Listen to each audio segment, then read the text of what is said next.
Hey everybody, it's the weekend, and you know what that means? It's time for us to show you another new game on the channel. Is this something you should try out this weekend? We'll let you know. Today we're taking a look at Terraformers. The Red Planet Awaits. And while this is a game that actually came out in March of this year on the PC, it came out last week on the PlayStation. And I find myself in a weird position here. How do you make a YouTube video game review about a game that's really, really fun to play, but really, really boring to watch? Well, I'm going to try and do that today, because I think this is a really good game for a certain audience. And there is, as you can look through this menu, quite a bit of depth to it. So what is Terraformers? The game's description on the Steam page says it's a turn-based colony builder and resource management game with roguelike elements. Now, what does that actually mean?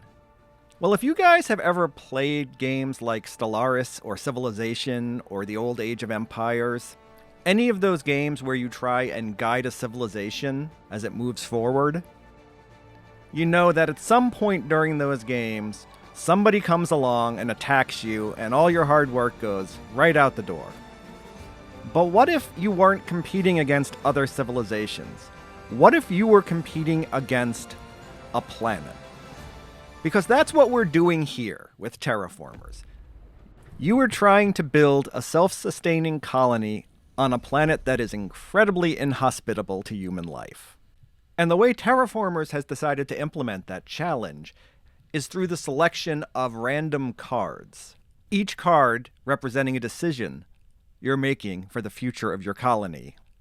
Every turn, you're going to be given some choices, such as which leader to select to rule your colony, which buildings you're able to build, which projects you're able to research. There's an element of chance built into the game, which is incredibly frustrating and exciting at the same time.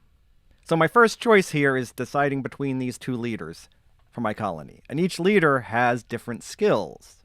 And you can play one of those skills at the start of your turn as well, like storing extra energy or maybe selecting more projects to work on at the same time.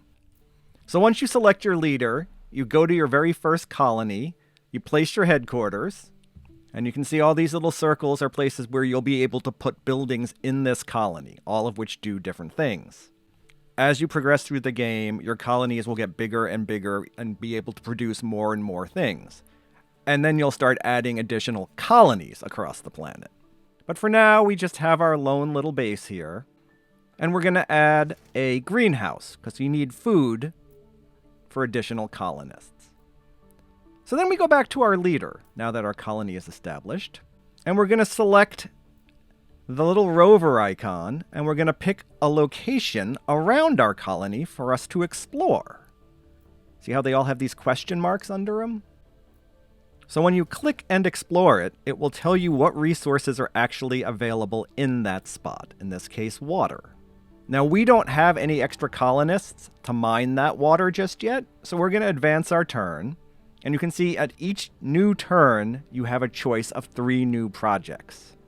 In this case, we have a farm, a generator, and a science lab. At the top of the card, it tells you how many resources it requires to build it.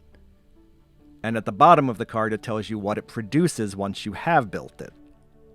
So you choose one of these cards to add to your deck. Or you can choose to not pick a card and instead gain a resource. In this case, 1 science. Why would you want to do that? Well, that's because you can only hold 8 cards when you start the game. And since you can only play a card when you have all of the resources required to, you will often find yourselves with a full hand of 8 cards and more projects being offered to you, and you just can't take them. You have to discard something. And that's what I mean when I say it plays a lot like a board game. Unlike a lot of other colony builders, where you research different upgrades and different buildings, and then once you've researched them, you can build them whenever you have the resources. This game really limits what you can build to the cards that you have in your hand. There are cards that you can play in the game that will allow you to increase the number of cards you can hold at any one time. And there are cards you can play that will give you more choices every turn, rather than just 3.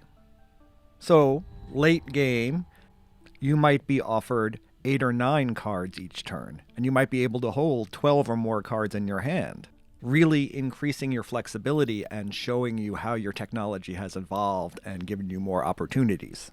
And it's this card feature, this gameplay mechanic, that really is at the heart of Terraformers and separates it from a lot of other games.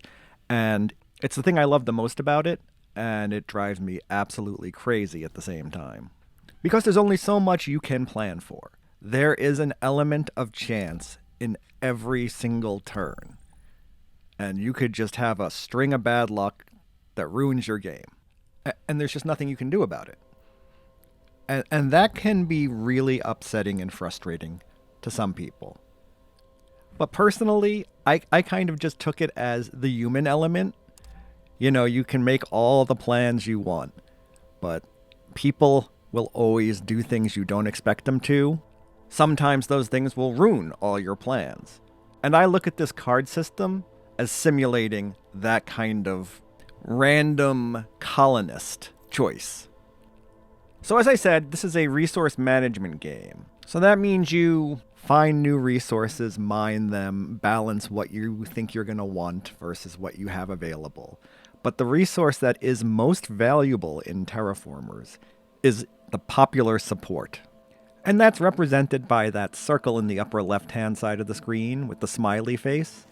And if that number gets to 0, your colony will be abandoned and you will lose the game.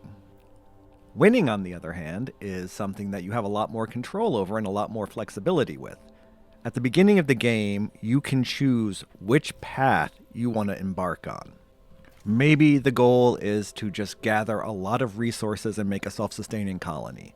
Maybe you want to terraform the planet and introduce life. Maybe your goal is to use Mars as a springboard to further adventures in the solar system. There are 7 different pathways you can take to victory. And depending on how quickly you achieve your goals, you will be rewarded with a medal at the end of the game. Anything under 65 turns is the best. It gets you a platinum medal. But there is no actual limit. You can keep playing for hundreds of turns if you could somehow manage to keep your popular support above 0. But that's not going to happen. And that's the thing. Terraformers can be brutally hard at times. And you're going to lose a lot of games if you play it. And you have to be okay with that. But you're also going to win. I mean, I have a pretty high success rate with the game. And each game you win, you can unlock harder and harder difficulties. And you can also unlock new buildings and new leaders for future playthroughs. And it's this cycle that has made the game so thoroughly addicting to me. I have played a lot more of this game than I ever expected to. While my son, who has watched me play a lot of it, just has absolutely 0 interest in the game. So it's definitely not a game for everybody, but for certain people, and if you're still watching at this point, you might be one of them, this is actually a really fun game.